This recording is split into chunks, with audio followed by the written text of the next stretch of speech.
সে প্রতিজ্ঞা করল যেভাবেই হোক সে এই চুরির রহস্য উন্মোচন করবে এবং আব্দুল্লাহর সম্মান রক্ষা করবে। তার অতীতের অভিজ্ঞতা তাকে এই কাজে সাহায্য করতে পারে বলে সে মনে করল। চোরদের মনস্তত্ত্ব, তাদের চলাচলের পথ এবং তাদের লুকোনোর জায়গা সম্পর্কে তার ভালো ধারণা ছিল। সে জানত চোরেরা সাধারণত কোথায় আশ্রয় নেয়, কিভাবে তারা তাদের চুরি করা মাল লুকিয়ে রাখে। শামীম প্রথমে বাজারের আশেপাশে ঘুরতে লাগল। সে চোরদের সম্ভাব্য আড্ডাখানাগুলোতে নজর রাখল। তার পুরনো সঙ্গীরা তাকে দেখে উপহাস করলেও শামীম তাদের কথায় কান দিল না। সে জানত তার লক্ষ্য অনেক বড়, আব্দুল্লাহর নির্দোষিতা প্রমাণ করা এবং চোরকে খুঁজে বের করা। সে বাজারের প্রতিটি অলিগলি, প্রতিটি লুকোনো স্থান খুঁটিয়ে খুঁটিয়ে দেখতে লাগল। তার চোখ এখন আর চুরির সুযোগ খুঁজছে না, খুঁজছে সত্যের সন্ধান।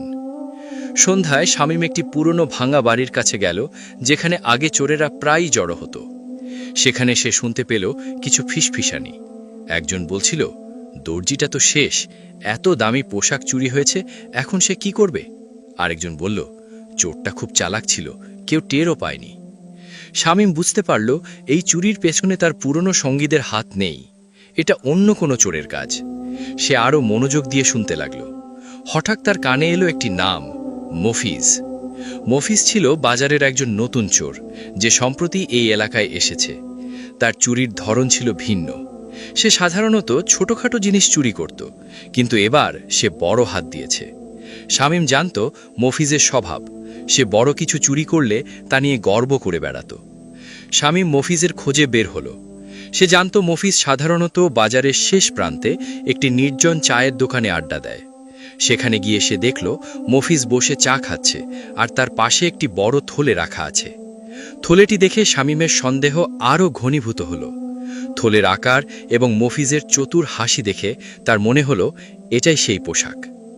শামীম কৌশলে মফিজের কাছে গেল এবং তার সাথে কথা বলতে শুরু করল। সে মফিজকে তার পুরনো দিনের চুরির গল্প শোনাল, কিভাবে সে মুরগি চুরি করত, কিভাবে পুলিশের চোখ ফাঁকি দিত।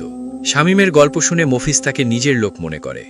এক পর্যায়ে শামীম মফিজকে বলল, শুনেছি বাজারে নাকি এক দর্জির দোকান থেকে খুব দামি পোশাক চুরি হয়েছে, কে করেছে রে ভাই? এমন সাহসকার হলো? মফিজ প্রথমে ইতস্তত করল, কিন্তু শামীমের কথায় সে নিজেকে ধরে রাখতে পারল না।